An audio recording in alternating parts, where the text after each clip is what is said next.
Gempa magnitudo 5,6 mengguncang Kabupaten Cianjur, Jawa Barat. Ratusan orang meninggal dunia. Dinilai janggal, hakim cecar kesaksian AKBP Ridwan Soplanit dalam sidang terdakwa Richard Eliezer. Ratusan mahasiswa di Bogor, Jawa Barat menjadi korban penipuan investasi hingga terlilit hutang pinjaman online. Dugaan kematian satu keluarga akibat ajaran sekte mencuat.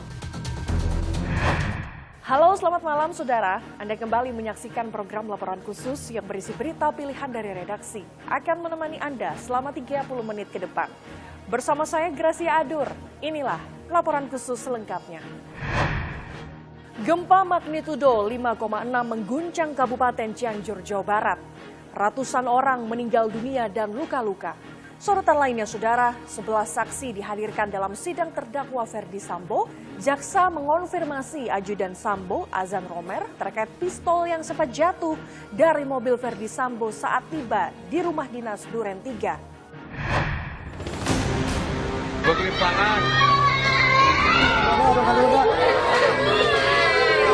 Gempa bermagnitudo 5,6 mengguncang Kabupaten Cianjur, Jawa Barat. BNPB mencatat korban meninggal dunia hingga Selasa sore mencapai 268 orang. Gempa dengan kedalaman 10 km telah menghancurkan rumah dan bangunan. Ratusan orang luka-luka akibat gempa yang terjadi. Jumlah korban gempa yang diperkirakan terus bertambah membuat penanganan medis cukup terkendala karena tenaga medis tidak seimbang dengan jumlah korban yang harus ditangani. Sebagian korban luka-luka pun harus mendapat perawatan medis di luar area rumah sakit. Kita terus waspada karena biasanya gempa ini saling susul-menyusul. Karena sebelum hari ini kan 2 hari lalu terjadi di Pangandaran ya, di Tasik. Petugas gabungan BNPB, Polri hingga TNI terus melakukan evakuasi dan pencarian korban gempa. Sementara itu, warga yang terdampak berkumpul di sejumlah titik pengungsian darurat, diantaranya Pendopo Kabupaten Cianjur, RSUD Sayang, RSUD Cimacan, dan kantor Kecamatan Cugenang. Anak saya nggak tahu di mana ya Allah. Anak saya yang tidak ada yang ambil tadi. Tapi kondisi terakhir anak ibu seperti apa, Bu? Mungkin udah meninggal. Terus yang satu belum ketemu. Suami saya lagi di mana? Mau di sana nyari, ya Allah. Saya juga ini ketimban, Bu, nggak bisa jalan. Gempa yang mengguncang sebagian wilayah Jawa Barat juga menyebabkan tanah longsor di jalur utama Cipanas, Kabupaten Cianjur. Akses lalu lintas kendaraan dari jalur Jakarta menuju Bandung via Cianjur terputus. Presiden Jokowi tinjau langsung korban gempa Cianjur Selasa siang untuk memastikan korban terdampak mendapatkan penanganan memadai. Jokowi juga memastikan akses jalur Cianjur via darat di Kecamatan Cugenang yang terputus akibat longsor telah ditangani. Pemerintah akan memberikan bantuan, yang rusak berat akan diberikan bantuan 50 juta. Saya ingin menyampaikan duka cita yang mendalam, bela sungkawa atas terjadinya musibah gempa bumi di Kabupaten Cianjur, Provinsi Jawa Barat. Setelah tertunda 1 pekan, sidang pembunuhan Yosua Huta Barat dilanjutkan dengan agenda pemeriksaan saksi atas terdakwa Ferdi Sambo dan Putri Chandrawati. Ferdi Sambo hadir tanpa Putri Chandrawati yang mengikuti persidangan secara daring karena positif COVID-19. 11 saksi yang hadir di persidangan diantaranya 2 ajudan Sambo, Azan Romer dan Daden Miftahul Haq, pegawai bank, sopir ambulans hingga petugas tes usap. Dalam persidangan terungkap ekspresi dan kondisi Yosua Huta Barat, Richard Eliezer, serta Putri Chandrawati saat tes usap sebelum eksekusi Yosua. Situasinya kondusif, seperti biasa, tidak ada perdebatan atau gimana, tidak ada. Kalau yang Anda lihat dari pada saat pemeriksaan Yosua itu kan sangat dekat pasti kan pada saat PCR itu? Iya. Raut mukanya seperti apa? Apakah ada memendam kekesalan? Tidak, seperti biasa. Seperti biasa saja. Kalau bagaimana dengan Ibu Putri? Ya. Ibu Putri seperti apa? Kalau Ibu Putri mungkin lebih ke raut wajahnya tuh seperti lelah perjalanan saja. Lelah perjalanan. Iya. Adakah misalkan sembab karena nangis? Pernah ada lihat? Tidak. Tidak lihat, karena kan pada saat PCR pasti sangat dekat kan posisi Anda itu. Iya, Tidak lihat ada tapi sembab. tidak lihat, tidak memperhatikan. Baik. Kepada ajudan Sambo, jaksa penuntut umum sempat mengonfirmasi pistol yang sempat jatuh dari mobil Ferdi Sambo saat tiba di rumah dinas Duren 3. Ini Iya Pak, HS ya? HS Pak. Bisa dipastikan HS ya? Iya Pak. Makasihnya ini. Iya betul Pak. Saudara Adan Romer, Iya, Pak. apakah HS ini yang saudara lihat jatuh dari mobil Iya Pak. pada waktu terdakwa turun di rumah Jalan Duren 3? Coba saudara amati, coba saudara amati. Iya Pak. Benar, sudah ini? Benar Pak, senjata HS Pak. Sudah ini yang saudara lihat pada waktu itu jatuh? Senjata HS ya Pak. Dalam tanggapannya, terdakwa Ferdi Sambo menjelaskan uang 200 juta rupiah yang keluar dari rekening Yosua setelah kematiannya adalah uang milik Ferdi Sambo. Saya perlu jelaskan bahwa rekening Ricky dan Joshua ini bukan uang mereka, tapi uang saya untuk kebutuhan keluarga dan untuk kebutuhan operasional keluarga saya. Dan buku kasnya tadi sudah dilihat. Apakah benar ada tembak-menembak atau tembakan secara skill satu pihak saja? Saya tidak tahu yang mulia.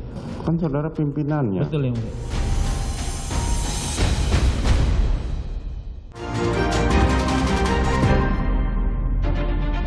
Saudara, kesaksian AKBP Ridwan Soplanit dalam sidang terdakwa Richard Eliezer dinilai janggal. Hakim heran, AKBP Ridwan tidak mengetahui hasil olah TKP yang dilakukan satuannya di rumah Ferdi Sambo.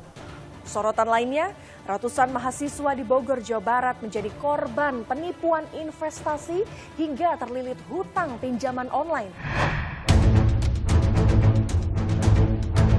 Pada Senin kemarin, terdakwa Barada Eliezer, Ricky Rizal, dan Kuat Maruf menjalani sidang lanjutan pemeriksaan saksi. Dari 11 saksi yang diagendakan, 8 anggota Polri hadir, 1 orang honorer IT Biro Paminal Propam Polri, dan 1 saksi customer service perbankan. Hakim pun langsung mencecar saksi AKBP Ridwan Soplanit, mantan Kasat Reskrim Polres Jakarta Selatan yang pertama kali menyelidiki kematian Yosua. Hakim heran, Ridwan Soplanit mengaku tidak tahu apa hasil olah TKP yang dilakukan satuannya di rumah Duren 3. Kapan olah TKP itu mengeluarkan hasilnya secara resmi? Masih ingat? Kami lupa yang mulia. Kami tanya tanggalnya. Tanggalnya lupa. Tapi hasil olah TKP-nya bagaimana yang saudara tahu? Hasil olah TKP yang mulia? Ya. Apakah benar ada tembak-menembak atau tembakan secara skill satu pihak saja? Hasilnya saat itu Atau saudara tidak tahu sama sekali? saya tidak tahu yang mulia. Tidak tahu? Ya, saya lupa. Kan saudara pimpinannya. Betul yang mulia. Ketua Majelis Hakim pun menegur saksi AKBP Ridwan Soplanit karena keterangannya janggal dan menunjukkan gestur tertekan. Hakim meminta Ridwan jujur. Ceritakan semua yang saudara ketahui, tidak usah kau tutup-tutupi. Betul. Kenapa tadi tengok-tengok ke belakang, macam kayak masih ada beban apa lagi? Ceritakan apa yang saudara alami. Betul. Jangan hanya persidangan ini, persidangan berikutnya saudara ceritakan. Sementara itu, kesaksian anggota unit identifikasi Satreskrim Polres Jakarta Selatan, Bribka Danu Subekti, seharusnya sudah mematahkan skenario tembak-menembak sejak 8 Juli lalu. Bribka Danu mengaku tidak menemukan lubang tembakan dari arah atas pada tubuh Yosua hingga kejanggalan lain seperti jenazah Yosua yang masih mengenakan masker. Tidak ada lubang tembakan menuju ke bawah ya? Siap. Kapan saudara sadari hal itu? Malam itu atau 3 hari kemudian? Untuk menyadari itu sebetulnya dari melakukan olah TKP itu saya udah paham lah dari awal bahwa ini sebenarnya ada yang tidak beres. siap. Dari awal saudara datang, saudara sudah merasakan ada kejanggalan. Siap. Saudara sampaikan sama Kasat Reskrim. Saya pas membalikan jenazah itu saya udah sempat apalagi memakai masker itu yang mulia. Sempat agak curiga kok aneh pakai masker gitu yang mulia. Kok aneh kok pakai masker? Siap. Kemudian Saya sempat pas itu saya ada kasat respon juga, sempat saya bilang, dan mohon izin ada korban pakai masker, saya gituin. Terus? Ya pada saat itu pada diem semua, nggak ada yang ngomong yang mulia. Pada sidang Senin kemarin juga terungkap ada transaksi senilai 200 juta rupiah dari rekening milik Yosua Huta Barat ke rekening atas nama Ricky Rizal. Terdakwa Ricky Rizal membenarkan uang 200 juta di rekening Yosua untuk kebutuhan rumah tangga di Jakarta. Ricky Rizal mengaku transaksi itu perintah Putri Chandrawati. Benar, untuk pemindahan rekening atas nama Yosua, yang setahu saya memang rekening atas nama Yosua itu juga untuk keperluan rumah tangga di Jakarta. Saya lakukan atas perintah dari Ibu Putri Sambo, karena yang bersangkutan sudah almarhum untuk dipindahkan. Selanjutnya untuk penggunaan pemindahan itu melalui M-Banking, melalui hub.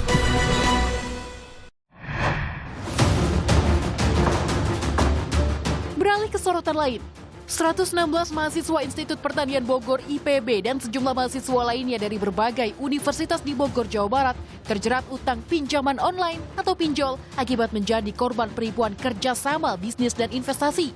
Para korban berbondong-bondong melaporkan pelaku ke Polresta Bogor Rabu pekan lalu. Korban sebanyak 331 orang ini tergiur iming-iming komisi atau keuntungan dari transaksi di toko online pelaku. Itu dibilang kalau misalkan untuk bantu rating toko online-nya dia. Jadi bantu rating toko online-nya dia dengan cara transaksi di tokonya dia dengan menggunakan pembayaran via pinjaman online. Untuk yang pinjaman ini uangnya cair ke rekening saya, dipotong komisi 10%, lalu setelah itu ditransferkan ke yang bersangkutan. Dalam menjerat korban, pelaku menawarkan konsep kerjasama bisnis dan iming-iming peluang investasi. Korban diminta seolah-olah bertransaksi di toko online milik pelaku demi menaikkan rating. Pelaku menawarkan keuntungan investasi 10-15% dari setiap transaksi fiktif. Lalu, pelaku meminta korban meminjam uang melalui aplikasi pinjol untuk mendapatkan dana transaksi fiktif dan investasi tersebut. Korban pun mengajukan pinjaman menggunakan data pribadi melalui aplikasi pinjol dengan jangka waktu kredit bervariasi. Sementara, tagihan pinjol dijamin akan dibayarkan oleh pelaku. Bak jatuh tertimpa tangga. Bukan untung yang didapat. Korban justru harus berurusan dengan penagih hutang aplikasi pinjol. Ya, nyatanya pelaku ingkar janji untuk membayarkan tagihan pinjol para korban. Ibu korban sekaligus koordinator korban pinjol mahasiswa Bogor, Dewi Aryani, mengungkap kedua anaknya turut menjadi korban penipuan investasi dengan nilai tagihan pinjol hingga 20 juta rupiah. Misalnya tenornya ini 3 bulan. Nah, di bulan kedua biasanya ada keterlambatan pembayaran. Jadi agak tersendat-sendat gitu ya. Nah, si pelaku ini meminta para korban ini untuk masukin lagi ya pinjamannya biar lancar pembayaran di bulan kemudian. Kenapa kok masih terus mau? Karena tersendat ini, Mbak. Jadi mungkin anak-anak saya berpikir bahwa kalau misalnya tidak ikut lagi, tidak meminjam lagi, takut untuk tidak dibayar. Kamis pekan lalu, Polres Bogor menangkap tersangka Siti Aisyah Nasution atas dugaan penipuan investasi yang menjerat ratusan mahasiswa terlilit utang pinjaman online. Perempuan berusia 29 tahun ini menilap uang korban untuk membayar cicilan mobil dan keperluan pribadi lainnya. Polisi menyatakan Aisyah bukan alumni IPB dan hanya pengusaha toko online. Namun, toko online yang diklaim tersangka sebagai tempat investasi korban ternyata milik orang lain. Tersangka menjalankan modus penipuan investasi seorang diri sejak Januari 2022. Demi meyakinkan korban, tersangka sempat menggelar seminar online untuk menjelaskan konsep investasi. Ini awal-awal sudah banyak yang berhasil. Kenapa ini bisa ratusan? Karena cerita ini beredar. Ini membuat banyak rekan-rekan korban ini tertarik. Kemudian dihubungkanlah oleh korban yang lainnya yang sudah berhasil ini kepada tersangka untuk supaya bisa juga mereka ikut bisnis online. Jadi ketemu secara langsung atau bahkan ada yang hanya melalui komunikasi menggunakan WA atau media sosial. Tersangka mengarahkan korban untuk mengajukan pinjaman kepada 4 aplikasi pinjol legal dan berizin. Total kerugian korban mencapai 2,3 miliar rupiah. Sedangkan Kerugian korban dari mahasiswa IPB mencapai 900 juta rupiah. Korban berharap uang kembali dan tagihan dapat dihapuskan karena tak mampu membayar.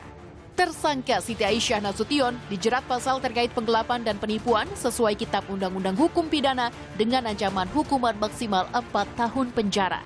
Satgas Waspada Investasi Otoritas Jasa Keuangan OJK mengimbau masyarakat perlu waspada terhadap kedok transaksi fiktif membeli barang tanpa menerima secara langsung.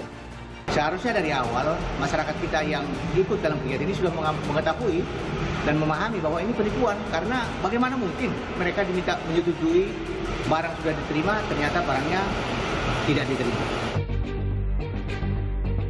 IPB masih terus mendata para mahasiswa yang terjerat dugaan penipuan berkedok investasi online ini dan menyiapkan pendampingan hukum untuk bernegosiasi terkait tagihan pinjol.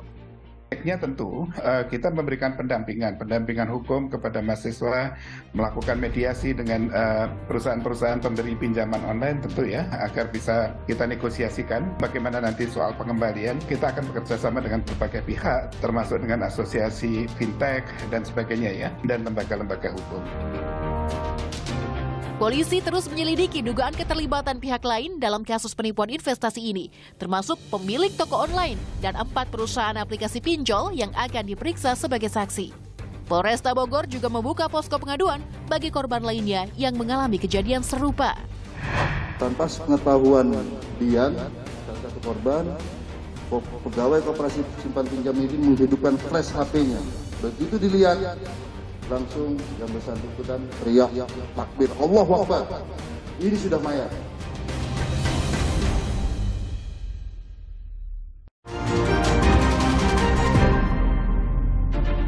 Ketiga kalinya, saudara, polisi melakukan olah TKP kasus kematian satu keluarga di Kalideres, Jakarta Barat. Dugaan kematian satu keluarga akibat ajaran sekte pun mencuat. Polisi terus mengumpulkan bukti dan meminta keterangan 2 anak korban.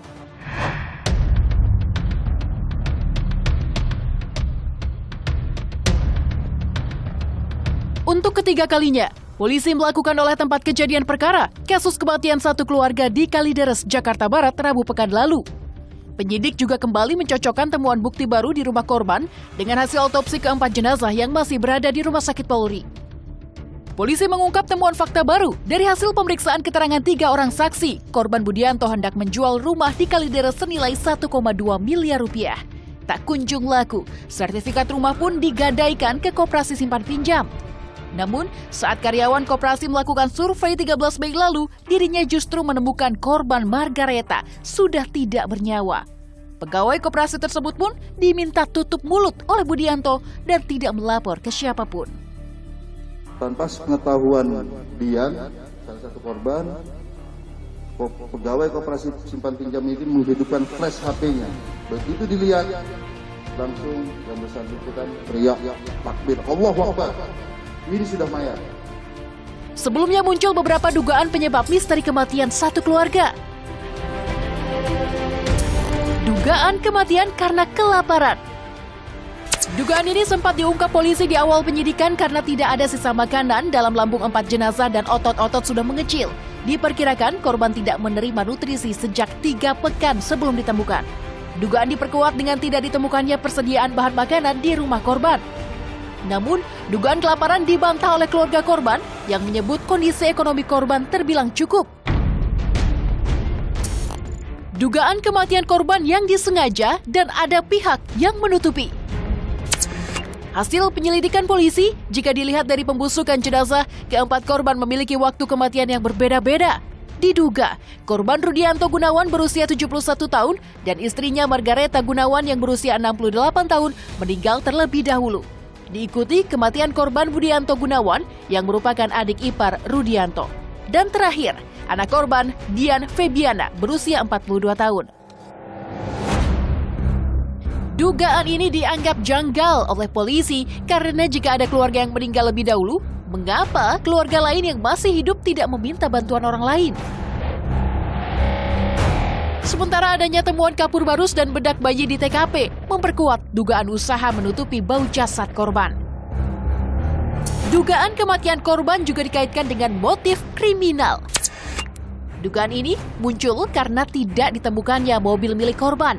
Namun, hasil penelusuran polisi menyatakan bahwa mobil tersebut sudah dijual oleh korban Budianto Gunawan Januari lalu sebesar 160 juta rupiah. Polisi menduga ada barang lain yang dijual korban. Dugaan terbaru yang menjadi sorotan, korban mengandut aliran tertentu. Dari hasil olah TKP, polisi menemukan gunungan sampah plastik bekas makanan di bagian belakang rumah. Namun, tidak ditemukan limbah medis apapun.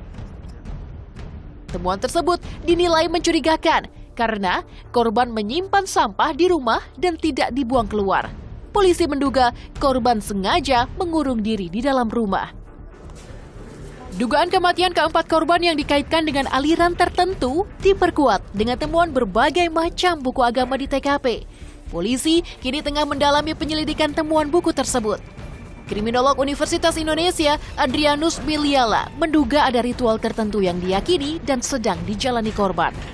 Ini bagian dari ritus, bagian dari satu kelengkapan upacara bagi orang-orang yang memang punya satu cara berpikir, berkeyakinan yang agak ekstrim, yang saya dalam beberapa media saya katakan sebagai memiliki kecenderungan apokaliptikal ya, ingin mati, ingin segera meninggalkan dunia karena ingin segera datang atau sampai kepada dunia nirwana, begitulah kurang lebih yang mungkin saja dialami oleh mereka. Jika benar hasil temuan polisi mengerucut adanya pengaruh keyakinan tertentu yang menewaskan satu keluarga di Kalideres, perlu adanya penyelidikan lebih lanjut mengenai sosok yang turut memotivasi korban. Informasi tadi sekaligus menutup perjumpaan kita. Situasi memang terus membaik, namun kita tetap waspada karena COVID-19 masih ada. Selalu pakai masker saat beraktivitas di dalam ruangan, vaksinasi lengkap dan booster untuk perlindungan sempurna demi imunitas kita semua. Saya Gracia Adur, pamit undur diri, sampai jumpa.